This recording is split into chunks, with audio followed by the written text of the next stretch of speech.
Though it's over 10 years, I vividly remember the evening everything changed. About to begin my first year of college, I was 18 and suddenly discovered I was homeless. My brother Eric objected to the idea of my living on my own, hence my parents booted me out. Eric is 4 years my senior, and from what I recall, he has always been the shining example in our family. The younger sibling who could never quite measure up is Jake. Eric always received all the compliments. Every small accomplishment of his was hailed as though he were some sort of genius. Originally the valedictorian, and subsequently the business school golden boy, he was the outstanding athlete. Everything, education, rent, new clothing, you name it, was paid for by my parents. I had to scramble for whatever I desired in meantime. I felt things would at last change when I was admitted into a decent university all around. I reasoned that perhaps for once my parents would acknowledge that I was also doing something valuable. That was only wishful thinking, though. They flatly turned away when I begged for assistance with my tuition. Though they had recently paid for Eric's exclusive MBA program, they claimed they cannot afford it. Though annoyed, I attempted to grasp. Given the cost of college it is then, though, they would not even co-sign a loan for me. I was not requesting a handout, only for them to support me, so I wouldn't find myself buried in debt. Their justification was, their future must be their main concentration.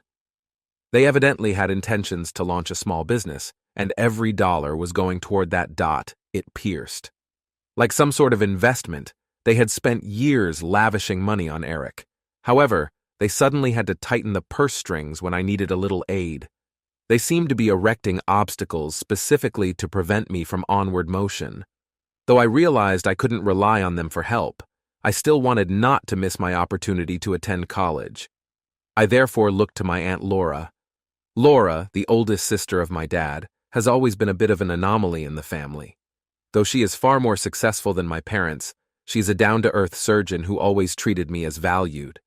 Her performance for herself caused strange conflict for my parents as they felt they couldn't stand her. Particularly, my dad couldn't disguise his bitterness with her.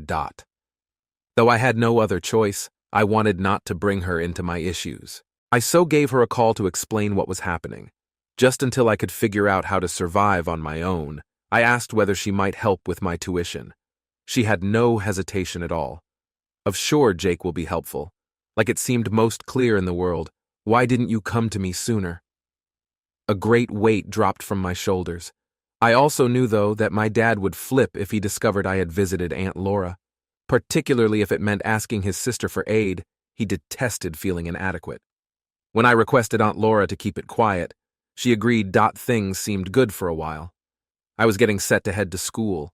My tuition was paid for. I assumed I was in clear, but Eric chose to wreck everything. Though I'm not sure how he discovered Aunt Laura assisting me, once he did, he couldn't just walk away. After hanging out with some friends one evening, I realized something was strange right away when I got home. My clothing, books, everything was stashed in crates. Eric was standing there with a haughtiness, like he had just won some great win, while my parents were seated in the living room looking dismal. Demanding, explain this. My dad tossed a bundle of documents at me. Until I checked the paperwork, I had no clue what he was referring about. Eric had perused my emails and edited them to give the impression that I was plotting against the family with Aunt Laura. He made it look as though I was telling her about their company intentions in return for her funding my tuition, therefore leaking information. That surprised me. Between Aunt Laura and me, he had taken actual emails that he turned into something that made me seem like a backstabber. My parents wouldn't listen when I attempted to explain that everything was phony and that I would never act in such manner. They kept berating me for thereby violating their confidence. Eric simply observed, obviously savoring every moment. They trusted him regardless of what I said. They always thought of him as right. Eric was, to them, the dependable one they could trust. I was simply the child they lacked knowledge on how to handle. At last, my dad advised me to start packing and head off. "We want you no more here," he said. It seemed as though I hardly existed for them. I appealed to them to give it some thought. I simply wanted to get through college without winding up buried in debt. I was not aiming to be a burden. Still, they were not really interested. Telling me to leave their residence, they branded me as a traitor. That was it then. That evening, I departed carrying just a few boxes and the clothing on my back. I moved in with Aunt Laura, who greeted me without second thought. Without her, I am not sure how I would have done it. Something I hadn't felt in a long time. She treated me like I truly mattered, helped with my plans, and provided a place to stay. I was appreciative of her assistance, but the recollection of that evening persisted. The way my parents treated me, like I was a stranger who had betrayed them, kept me from forgetting.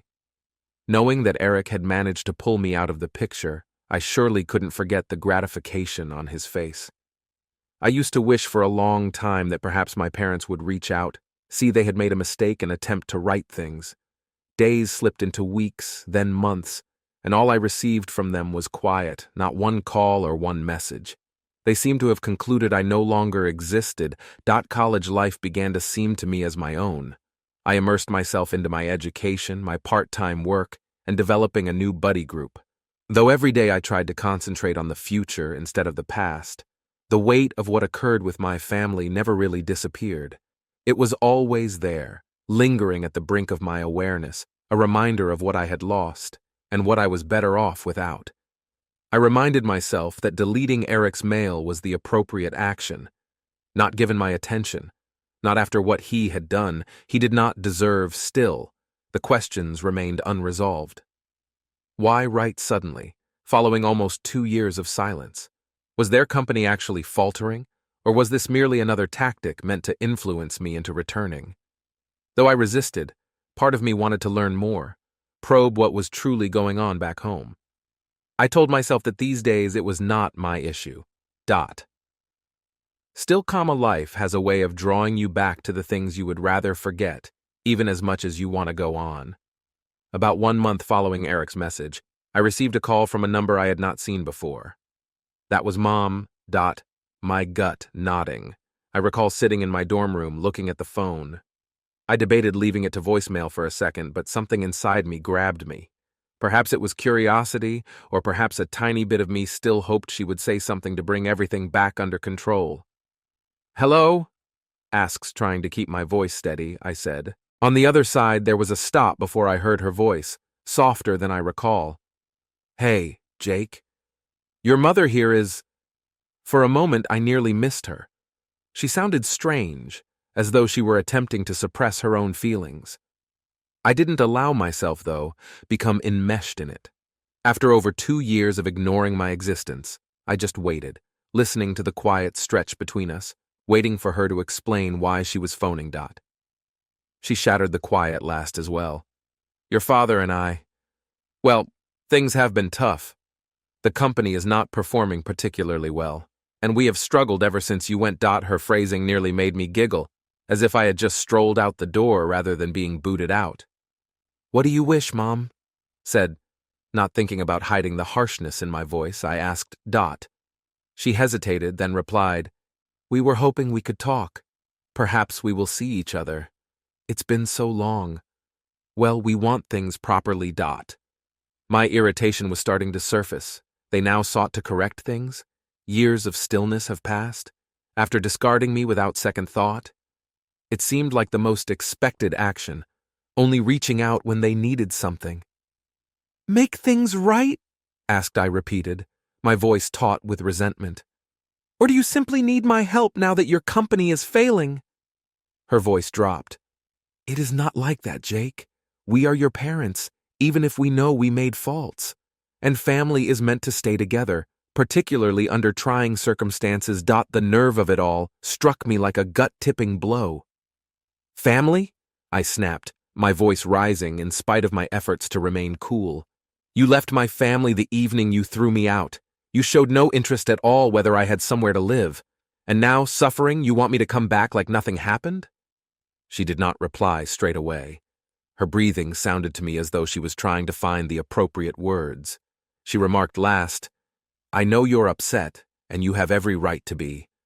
For us, nevertheless, things have not been simple. We are seeking your understanding." "Understanding?" I laughed bitterly, my wrath giving way.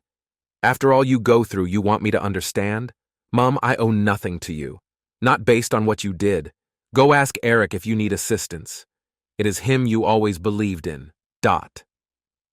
She was silent for some time before I heard her voice break. We realize we were mistaken, your father and myself. For us too, though, it is difficult. Jake, we are losing the shop.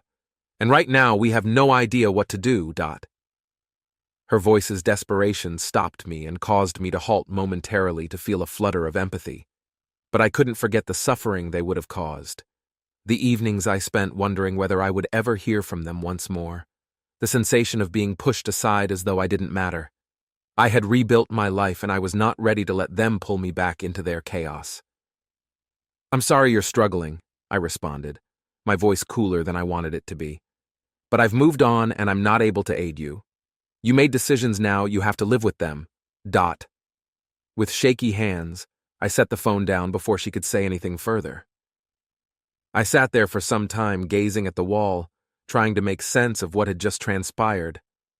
Though all I felt was agonizing emptiness, I wanted relief, like I had finally stood up for myself.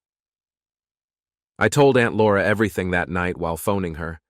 I half expected her to chastise me for being so harsh, but instead she simply listened and let me air all my annoyance. She inhaled deeply and added, Jake, I'm proud of you for standing your ground, as I finished. Though difficult, you did the right thing. Even in cases involving family, you cannot keep subjecting yourself to circumstances that damage you. Dot. Her comments anchored me when I felt like I was floating. They were like a lifeline. Knowing that at least one member of my family could relate helped me to feel less isolated. I couldn't help but worry, though, if I had made a mistake even with her encouragement. Should I have heard my mother calling for attention, sought to reconcile with them? Alternatively, was it better this way, with the past left where it belonged? Trying to concentrate on school and job, I spent the following several weeks in a trance, but my thoughts kept returning to that phone call. I told myself I had ambitions to pursue and a life to live. I had to move on. But late at night, the questions returned when the city calmed down and I was left alone with my thoughts. One Saturday afternoon, just as I was beginning to feel like my head was returning online, my apartment door knocked. My buddies knew to text before stopping over, so my initial reaction was that it may be a delivery, not expecting anybody. I froze, though, when I opened the door. My parents were standing on my front porch, appearing to have not slept in days. Once more, my mother looked in her eyes with that frantic glance, the same one I had heard in her phone voice. My dad simply seemed worn out. His shoulders dropped as like he were bearing global weight. Not bothered to welcome them in, I felt my jaw tighten as I leaned against the doorframe. What are your preferences? My voice level as I asked. When my mother tried to grin, it came out jerky. We only wanted to see you, Jake. We reasoned perhaps we could have a conversation. Sort some things out. I shook my head, crossed my arms across my chest. Remember, we previously discussed. I said I had no desire to be pulled back into your affairs. I pushed back as she stretched out as though she wanted to touch my arm, and her hand fell. Please, Jake. We knew we screwed. We only want a chance to right things with you. We have already lost so much. I glanced at her, then at my dad, who was gazing at his feet as though he would much rather be somewhere else. Part of me wanted to allow them in, hear them out, trust that perhaps they had at last seen how deeply they had damaged me. But better still, the other side of me, that which had learnt to thrive without them, knelt. I'm sorry, but I can't do this, I murmured, my voice faltering somewhat despite my best attempts. I never believe I would be ready to forgive you, and I am not right now. You choose to believe Eric instead of me, and I have lived without you. You have to honor that. My dad eventually glanced up, his expression a mix of sadness and something else I couldn't quite read as my mum's face collapsed. But I found myself unable to care, not today. They went without saying anything further, and closing the door behind them made me feel as if weight had been taken off my shoulders. It was something, not the closure I had been hoping for. It served as a reminder that I could stand on my own and that happiness did not depend on their approval. And I sensed freedom for the first time in years. I stayed at the door for some time, listening to the last of my parents' footsteps in the hall. They went. Though all I felt was a hollow sorrow in my chest, I thought I would feel triumphant for sticking to my stance. I couldn't quite shake this type of melancholy, a knowledge that any hope I had for things to be better with my family had at last passed. I kept going back over the incident in my thoughts for the following several days, wondering whether I had acted morally. Given their opportunity to explain themselves, should I have let them in? Every time I considered it, though, I recalled the anguish, the rage, and the sense of total abandonment by the ones meant to be my backup. Like she usually does, Aunt Laura supported me through the aftermath. She was not startled when I contacted her to let her know about my folks dropping up unannounced. "Jake, you have made your decision. They have made theirs. You should not feel bad about safeguarding yourself. You are very entitled to choose who should enter your life." Her comments spoke to me even if they did not totally eliminate the pain. She was right. This went beyond the errors of my parents. It was about my right to decide whatever type of life I wanted, who I wanted in it, and who I wanted not in it. I had been striving to be the son they wanted me to be for so long, to meet their expectations. Perhaps, though, I no longer needed their clearance. Possibly, I simply needed my own. That insight drove me back into my academics. I believe my friends realized I was going through something significant as they saw I seemed more focused, more driven. I was appreciative, nevertheless, as they did not demand specifics.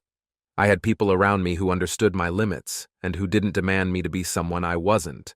For the first time, month after month, I began to create a life that seemed like mine. I developed a close-knit group of friends, performed well in my history subjects, and even began tutoring other students on campus, thereby assisting with their assignments. Though little, it provided me direction and a sense of significance, that I was making an important contribution. I stayed quite near to Aunt Laura. Her words of wisdom and attentive ear made her my rock through it all. Sometimes she would jest about visiting me, claiming she wanted to see the life I had created for myself. And I came to see that her encouragement was more than simply cash. It was the conviction that I had ability and value. That was the type of confirmation I had never received from my parents, but I now realized I deserved. I could not totally wipe the past, even with all of this development. Quietly, typically when I least expected it, memories of my parents and Eric returned. There were days when I questioned their whereabouts, the state of their company, whether they still had difficulties. I urged myself, though, not to check. Looking back would only pull me down, and I could not afford to let that happen going forward. One day in my second year of college, my phone buzzed with a notice while I was packing my books following a study session.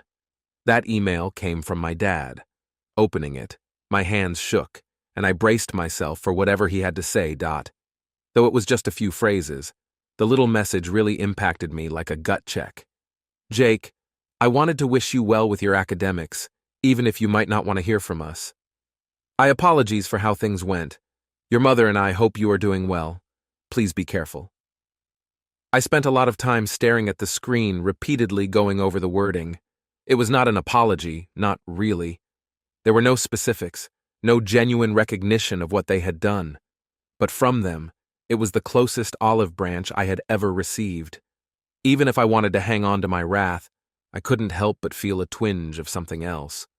Sadness, maybe, or regret for the connection we may have had if things had been different. Closing my laptop without responding, I told myself I would consider it later. But that evening, laying in bed, I discovered myself again reviewing the words. Though only somewhat, part of me wanted to reach out and react with something that would help to close the barrier between us.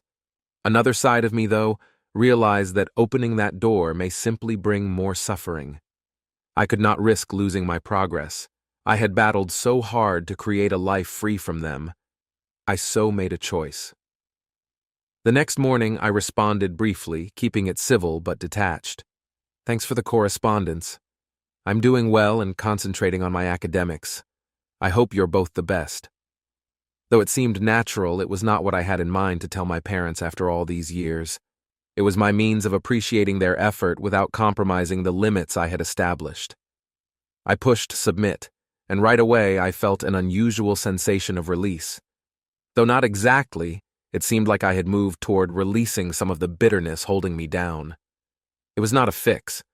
Perhaps we would never be close once more, but at least I could stop bearing the weight of that resentment. Day by day, life kept on and I grew more comfortable with the person I was developing.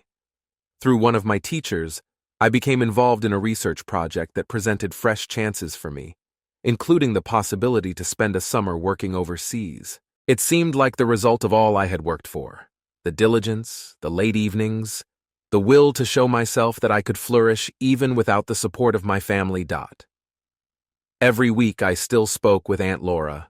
When I informed her about the summer program, she became quite excited.